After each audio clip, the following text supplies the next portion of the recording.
आज ही Doubtnut app download करें। Doubtnut पर होगा अब आपके सभी मैथ्स, केमिस्ट्री, फिजिक्स और बायोलॉजी डाउट्स का सफाया। बस अपने क्वेश्चन की फोटो खींचो, उसे क्रॉप करो और तुरंत वीडियो सोल्यूशन पाओ। Download now. नमस्कार दोस्तों, डाउटनेट में आपका स्वागत है। प्रश्न है, दत्त कार्य के संबंध में निम्नलिखित में से कौन सा कथन सही है।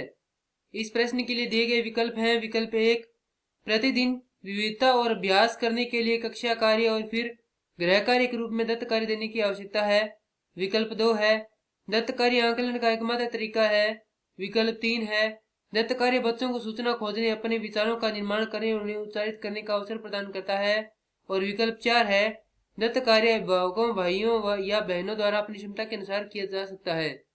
तो इस प्रश्न के लिए सबसे पहले यह देखते हैं कि दत्त कार्य क्या होता है। दत्त कार्य को जब हम हिंदी में पढ़ते हैं तो हमें पता नहीं होता कि दत्त कार्य क्या होता है, लेकिन यदि हम इसे इंग्लिश में बताएं तो यह सबको पता होता है। दत्त कार्य को इंग्लिश में कहते हैं असाइनमेंट, अर्थात जो कार्य कक्षा कार्य के साथ साथ सीखने के लिए दिया जाए, जिसमें हम अपनी सूचना खोजते हैं। सूचना खोजना, कोमा विचारों का निर्माण, कोमा नव ज्ञान अर्थात नया ज्ञान, कोमा नव कार्य यानी कि कुछ नया करने के बारे में सोचना या विचार करना। तो यह दत्त कार्य होता है। प्रश्न में अब पूछा गया कि दत्त कार्य के संबंध में निम्नलिखित में से कौन सा कथन सही है। तो हम देखते हैं कि जो हमें विकल्प दिए गए हैं इनमें से कौन सा विकल्प इन जो उद्देश्य है दत्त कार्य के, इन्हें पूर्ति करता है। तो जो पहला विकल्प है वह है, प्रतिदिन विविधता और अभ्यास करने के लिए कक्षा कार्य और फिर गृह कार्य के रूप में दत्त कार्य देने की आवश्यकता है। तो यह विकल्प गलत है, क्योंकि प्रतिदिन विविधता और अभ्यास करने के लिए गृह कार्य तो दिया ही जा रहा है, यानी कक्षा कार्य तो कर ही रहे हैं, लेकिन उसके साथ में दत्त कार्य गृह कार्य के रूप में दिया जा रहा है। तो रोज यदि दत्त कार्य दिया जाएगा तो इससे बच्चों पर जो मानसिक दबाव है वह बढ़ेगा, मानसिक दबाव बढ़ेगा। साथ ही उनकी जो सीखने की क्षमता है वह कम होगी, क्योंकि मानसिक दबाव बढ़ेगा तो उनकी जो सीखने का वातावरण है वह उन्हें नहीं मिल पाएगा और उनकी जो सीखने की क्षमता है वह कम हो जाएगी, जिससे सीधा संबंध उनकी शिक्षा से होता है, उनकी शिक्षा कमजोर हो जाएगी। इसीलिए यह विकल्प गलत है।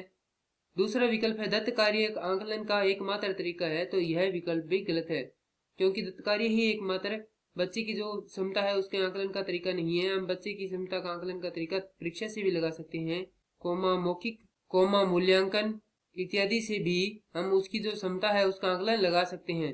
तो दत्त कार्य ही एकमात्र तरीका नहीं है, इसीलिए यह विकल्प गलत है। विकल्प 3 है, दत्त कार्य बच्चों को सूचना खोजने, अपने विचारों का निर्माण करने और उन्हें उच्चारित करने का अवसर प्रदान करता है। तो यह जो विकल्प है वह दत्त कार्य के उद्देश्य है उनका पालन करता है, अर्थात उनकी पूर्ति करता है। इसीलिए यह विकल्प इस प्रश्न के लिए सही उत्तर है।